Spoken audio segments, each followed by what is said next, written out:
Si tous ou toutes ces lois nous concernent encore, mais certaines d'entre elles, pourquoi pas. Alors, vous m'avez donné un certain nombre d'affirmations, vous allez voir, et vous allez vous demander si c'est vrai ou si c'est faux chez vous, de même que Sandrine ici. Première affirmation, vous avez le droit d'embrasser, elle est bizarre celle-là, mais elle est charmante. Vous avez le droit d'embrasser votre fiancé sur le quai d'une gare.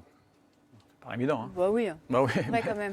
eh ben c'est faux. Ah bon? Alors, je sais, je vais vous étonner tout de suite pour commencer. Alors c'est une très ancienne loi.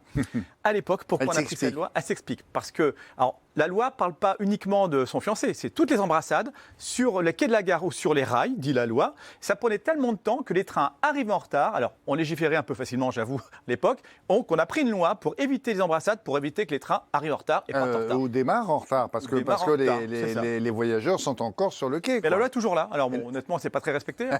On conviendrait, mais ça Ouais. existe. Autre affirmation, vous pouvez déposer plainte pour vol contre votre enfant s'il a dérobé quelque chose. Vrai ou faux? Ah, bonne question. Vous pouvez, je répète, hein, vous pouvez déposer plainte contre votre enfant Vol. s'il a dérobé quelque chose, s'il vous a dérobé quelque chose. Alors, Faux. Je dirais faux. Eh bien, tu as raison, c'est faux. Oui.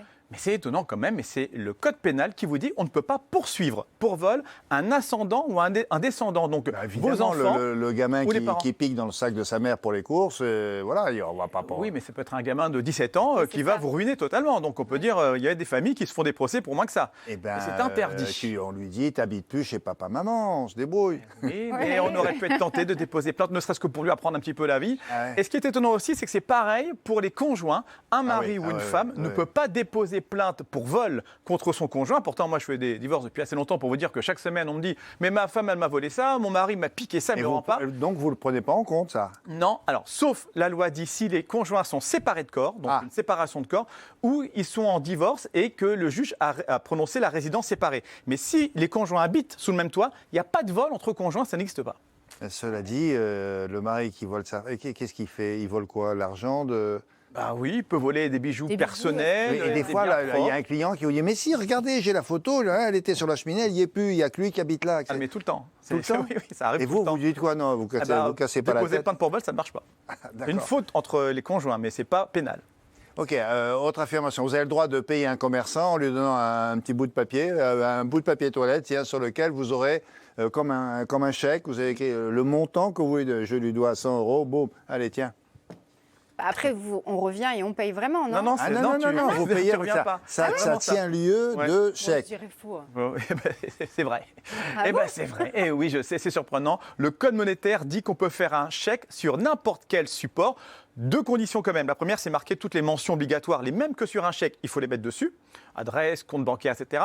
Et deuxième condition, c'est que le support soit assez résistant pour que le banquier puisse le voir. Et oui. Donc, Parce que vous allez déposer à la banque. Vous arrivez à la banque, Oui. imaginez, ça ne doit pas être simple. Hein. À l'agence, à votre agence, vous lui dites, elle dit, qu'est-ce que c'est que ce torchon? Pour faire Elle dit, endosser. mais regarde, il y a tout ce qu'il faut. oui. Il y a Alors, le nom, il y a il faut du triple épaisseur, parce que si c'est du simple épaisseur, ça peut se déchirer. Mais enfin, remarquez quand même, William, entre vous et moi, quelqu'un qui en arrive à faire un chèque sur le papier Ouais. toilette, c'est que vraiment, il est au bout du rouleau. Voilà, je me disais, Voilà. ça, qu'elle allait arriver, on la un voyait peu, arriver. Oui, hein, vous sentiez ouais. que ça venait. Et quand il prend son temps comme ça, il prend les dents.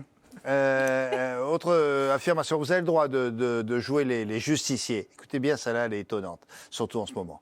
Vous avez le droit de jouer les justiciers et d'arrêter un voleur ou quelqu'un dans la rue dont vous estimez qu'il a volé, comme si vous étiez un policier, même en utilisant la force. Force. Vous imaginez, Utilisant la force. en ce moment. Moi, je dirais que c'est vrai. On a le droit de se... Eh bien, tu as droit de Quelqu'un. se... Oui, c'est vrai, tu as raison. Alors, c'est vrai, c'est étonnant. On peut jouer, comme vous dites, presque les justiciers, arrêter quelqu'un qui commet un délit. Alors, attention, il faut d'abord qu'il commette un délit. Si c'est juste parce que sa tête ne vous revient pas, on ne peut rien lui faire. Oui, ben. Il faut le prendre en flagrant délit.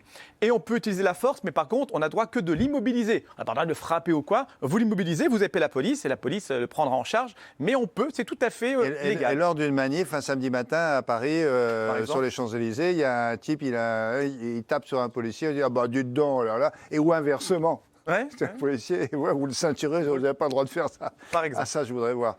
Alors, en France, dans une élection, il est possible de voter pour un mort. Pour un mort. Oui, non, oui, non. Non, non, eh bien si. J'ai Eh ben, tout si. faux. Comment ça? Eh bien, alors, c'est le système électoral qui veut ça, le process électoral. En fait, quand il y a des élections, donc il y a des candidats qui s'inscrivent sur des listes électorales. On envoie la liste électorale au ministère de l'Intérieur quelques jours avant. Mais il se peut qu'entre-temps, un candidat décède quelques jours avant l'élection. Et à cause de ce système, eh bien, il y aura quand même les bulletins électoraux avec son nom et des gens qui vont pouvoir peut-être voter pour lui sans savoir qu'il est décédé. Et c'est arrivé il n'y a pas longtemps, en 2010, en Charente-Maritime, pour une élection régionale, pour le nouveau parti anticapitaliste de Besancenot. Ouais. Il y a un candidat qui s'appelait Gilles Sus, tête de liste, qui est décédé juste avant l'élection.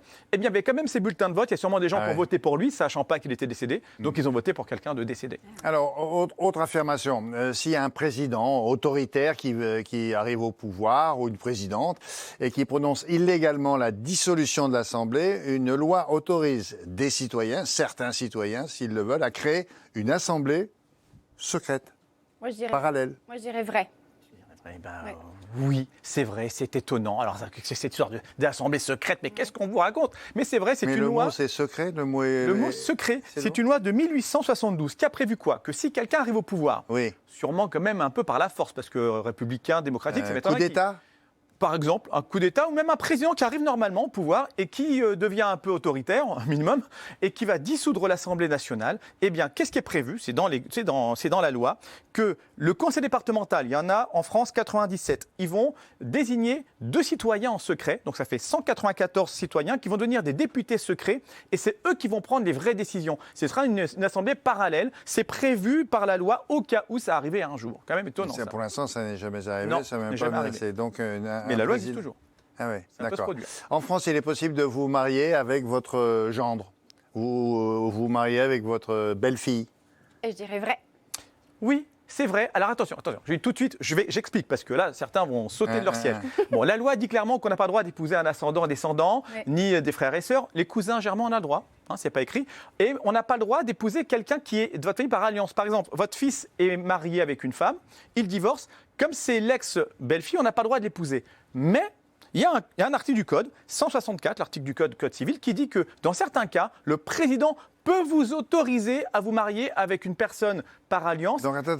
Si par exemple, elle Votre fils a divorcé de votre belle-fille. ouais, Ils se séparent. il se sépare. Votre fils continue à habiter chez lui, mais votre belle-fille, là, vous dit, bah, écoute, ma chérie, voilà, tu vas m'épouser. Eh ben, normalement, on n'a pas le droit. Mais si Et il y a un le président fils, de- un président qui peut l'autoriser, si le fils décède, admettons, Ah non, mais là, oui. ah ben, dans ces cas-là, il n'y a plus le lien d'alliance. Ah. On pourrait le faire. Alors ça arrive Ah oui. rarement, Ah oui. mais quand même, c'est un peu limite. Mais ça paraît dans un cas très extrême. D'accord. Et puis, tiens, je ferai ça à la Saint-Glinglin. Est-ce que ça existe, la Saint-Glinglin? Je dirais non. ça Non, ouais, existe pas. tu as raison, ça n'existe pas, mais en vrai, Ouais. ça existe quand même. Alors, tu as beau chercher dans le calendrier, tu n'auras pas, mais c'est une notion des juges. Alors, une histoire que j'ai déjà racontée en 10 secondes, une personne devait de l'argent à une autre, elle lui a dit, je te paierai à la Saint-Glinglin. Bon, et du coup, on est parti voir le juge. Le juge dit, bah, très bien, je décrète que la Saint-Glinglin sera le 1er novembre. 1er novembre, c'est la Toussaint. La Toussaint, c'est la fête de tous les saints. Glinglin, c'est un saint. Donc, pour les juges, ça existe, Saint-Glinglin, c'est le 1er novembre. Voilà, vous le saurez pour la prochaine fois. Bon, on va s'arrêter là, mais ça mérite un troisième chapitre. Il y en a d'autres. Pourquoi? Parce que je vous en posais 2 autres. Réfléchissez bien, vous ne trouverez pas. Vous avez le droit de poster sur les réseaux sociaux un selfie de vous devant la Tour Eiffel. Vous allez dire, bah oui. Ouais, très bien. Réfléchissez. Si vous êtes propriétaire d'un terrain, vous êtes aussi propriétaire du ciel qui est au-dessus. Ah. Réfléchissez Bonne question, aussi. On se revoit donc, La vous avez réponse du- bientôt. vous avez du boulot.